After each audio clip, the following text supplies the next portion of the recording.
So I'm going to talk today a little bit about prayer in Islam. So not the straightforward prayer where you address God directly and communicate with him and ask for things, which is kind of a very general kind of meaning of the word prayer. But in Islam, when Muslims say prayer, usually they're referring to the 5 daily prayers, the formal prayer. The Arabic is salat. So it's hard to overstate how important these are in the life of a Muslim. And if you are a Muslim and you find yourself drifting in your prayers, alarm bells should be ringing.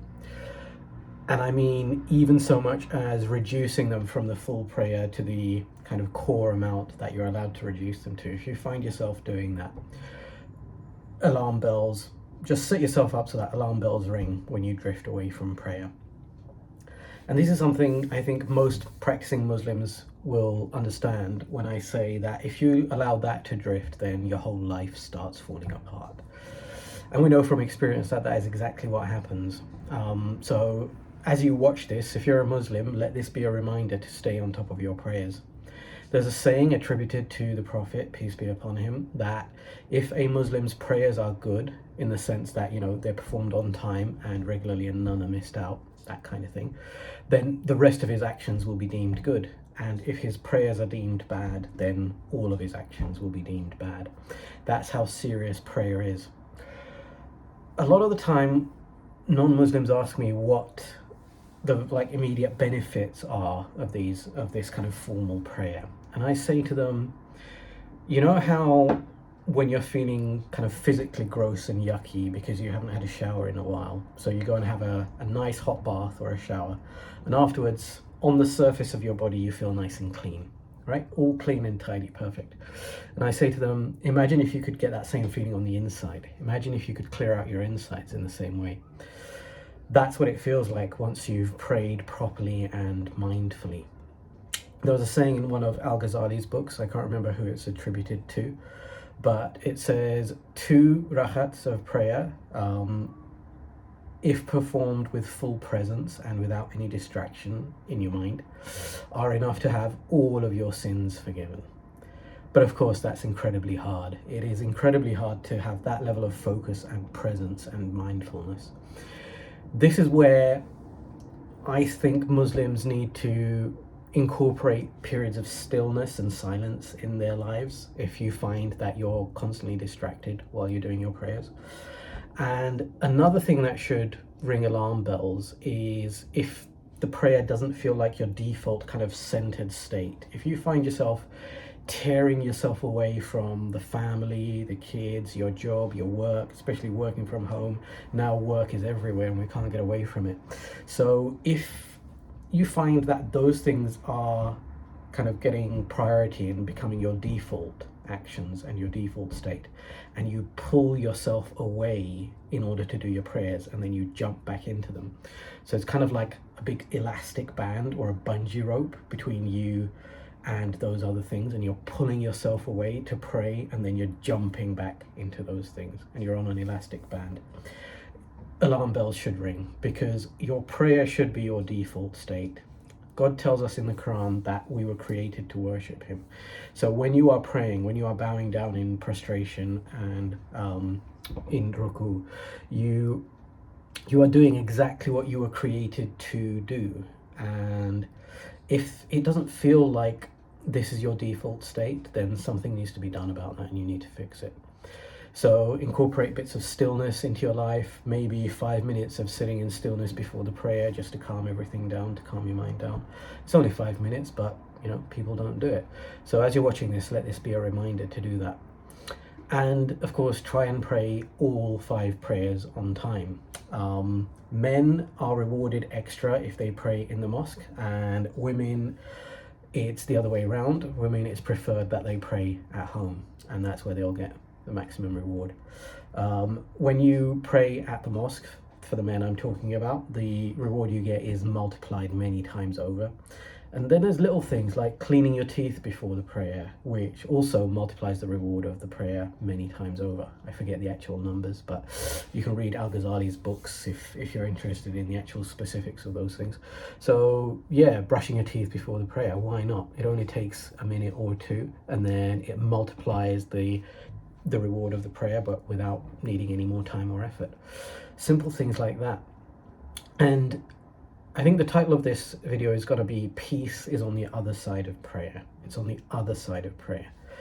And if you're not at peace, it means either you're not praying properly in terms of, praying on time and praying correctly, or you're not praying with full mindfulness. It means you're distracted in your prayers and you're thinking about this thing, that thing, or the other. If you have a problem, most people do, with mental activity kind of constantly filling your mind, I strongly recommend reading The Power of Now by Eckhart Tolle. It's all about calming your mind down so that your thinking mind slows right down and you're just kind of focused on the present moment at all times.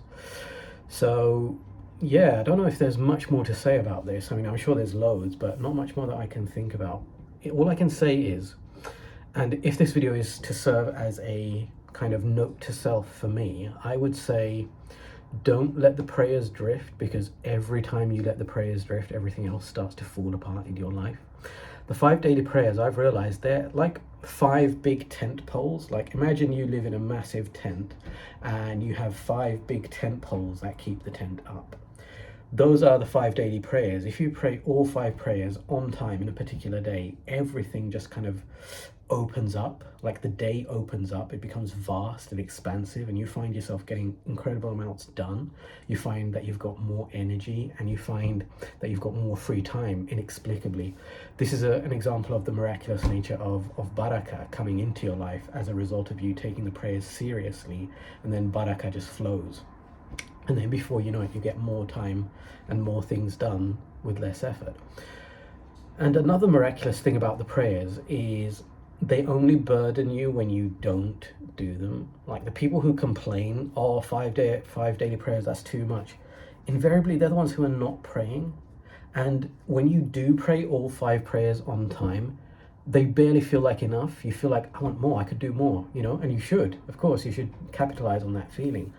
And these 5 prayers, if you miss one of them and end up praying it at the same time as another, what you have effectively done is moved 2 of the tent poles together, which means now they serve as a single tent pole and they don't kind of fill out the tent as much.